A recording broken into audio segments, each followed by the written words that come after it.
मैं doctor Saliya Kausar Abdul Salim, practising gynaecologist. Parbhani में 30 साल से मैं प्रैक्टिस कर रही हूँ और मैं औरंगाबाद को भी विज़िट करती हूँ। तो इनफर्टिलिटी के जो केसेस हमारे पास अल्लाह के फजल से मैं देखती हूँ कि कम से कम 6000 से ज़्यादा केसेस मेरे कामयाब हो चुके हैं। तो उसमें मेरे पास जो कामयाबी होती है तो ज़्यादातर नेचुरल कंसेप्शन ज़्यादा होता है। तो नेचुरल कंसेप्शन में ज़रा मेरा जो लाइन ऑफ ट्रीटमेंट है, मैं देखती हूँ बेसिक से मैं जाती हूँ ट्रीटमेंट में कि पहले जो पेल्विक इन्फेक्शन होता है वो मैं पहले ट्रीट करती हूँ। पेल्विक इन्फेक्शन क्यों होता है वो उसका मैं जो बेसिक में गई हूँ तो मैं जो काल्पोस्कोपी इस्तेमाल करती हूँ मशीन, काल्पोस्कोपी का मैंने बहुत ज़्यादा रोल देखा है पेल्विक इन्फेक्शन में। तो हम सब लोग वंडर करेंगे कि ये काल्पोस्कोपी का क्या रोल होता है।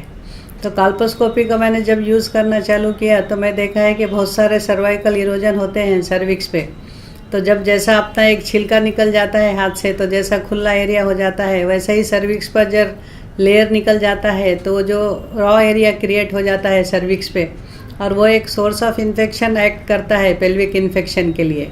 तो उसका हमें ट्रीटमेंट करना बहुत ज़रूरी होता है। तो हम लोग इसको ये ध्यान नहीं देते हैं ज़्यादातर।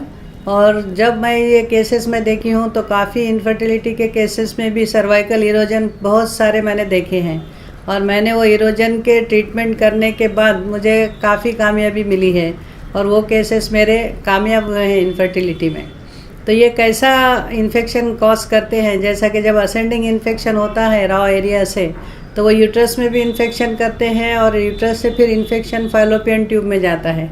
जब हम देखते हैं फैलोपियन ट्यूब का टेस्ट करते हैं तो फैलोपियन ट्यूब हमें ब्लॉक दिखाई देती है। तो फैलोपियन ट्यूब क्यों ब्लॉक होती है कि ये जो असेंडिंग इन्फेक्शन जाते हैं सर्विक्स से तो ये फैलोपियन ट्यूब भी ब्लॉक करते हैं। तो ये इरोजन की कहीं तो मैं देखकर वंडर कर रही हूँ कि इतने काफ़ी ज़्यादा बड़े बड़े इरोजन्स देख रहे हैं इनफर्टिलिटी के पेशेंट में। हम भी पहले सोचते थे कि इरोजन बोले तो डिलीवरीज़ में ही होते होंगे, मगर हम जब अब सभी पेशेंट का हम स्क्रीनिंग करना चालू किए कि हर इनफर्टिलिटी के पेशेंट का हम कार्पोस्कोपी में कर रही हूँ तो काफ़ी इनफर्टिलिटी के पेशेंट में भी बड़े बड़े इरोजन में देख के मैं भी दंग हूँ। और मगर अल्लाह के फजल से जब मैं ट्रीटमेंट इसका कर रही हूँ तो केसेस कामयाब हो रहे हैं। और दूसरा भी मैं रोल देख रही हूँ कि जब सर्विक्स भी बहुत ऑस इतना नैरो होता है, किसी किसी का पिन पॉइंट होता है जो हमें ऐसे इस पर दिखाई नहीं देता, तो हम उसका भी डायलिटेशन करते हैं। अंदर एक्सटर्नल सर्विक्स में भी अंदर एडिजन्स भी होते हैं, तो डायलिटेशन का भी इनफर्टिलिटी में बहुत ज़्यादा रोल हो रहा है। तो हम ये बेसिक से काफ़ी हम केसेस हम सक्सेस कर सकते हैं। तो हमें ये चाहिए कि पेल्विक इन्फेक्शन में हम जो रूटीन एंटीबायोटिक का यूज़ करते हैं, फिर रूटीन एंटीबायोटिक करते करते जैसा कि पहले इन्फेक्शन का हम ट्रीटमेंट कर लिया, ये बेसिक इन्फेक्शन ट्रीटमेंट करने के बाद पेल्विक इन्फेक्शन में हमें ट्यूबरकुलोसिस और फिर एंडोमेट्रियोसिस हमें रूल आउट करना चाहिए। और उसके बाद फिर हम ओवुलेशन मॉनिटरिंग करना चाहिए। ओवुलेशन मॉनिटरिंग के बाद भी अगर समझो कंसेप्शन नहीं होता है तो फिर हमें फिर लेप्रोस्कोपी पर ऑप्ट करना चाहिए, क्यों तो हमारे एरिया में तो इतने पुअर पेशेंट होते हैं कि जो लेप्रोस्कोपी को भी ज़्यादा अफोर्ड नहीं कर सकते।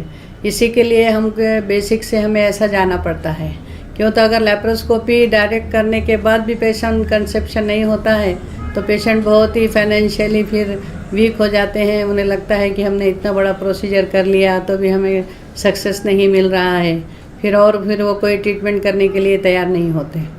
तो इसलिए मेरा तो एक अच्छा काफ़ी एक्सपीरियंस है कि हमें बेसिक से हमें ये जानना चाहिए। काल्पोस्कोपी का बहुत अच्छा रोल है इनफर्टिलिटी में। तो बेसिक जो सर्वाइकल इरोजन है, सर्विक्स का कैसा ऑस का कितना नैरो है ओपनिंग, वो देखना चाहिए, उसका ट्रीटमेंट करना चाहिए। इरोजन का ट्रीटमेंट करने से हम पेल्विक इन्फेक्शन के केसेस को हम काफ़ी क्योर कर रहे हैं, और उसमें हम आईवी एंटीबायोटिक भी देते हैं, ओरल एंटीबायोटिक भी देते हैं, और उससे हम काफ़ी सक्सेस पा रहे हैं केसेस पे। शुक्रिया।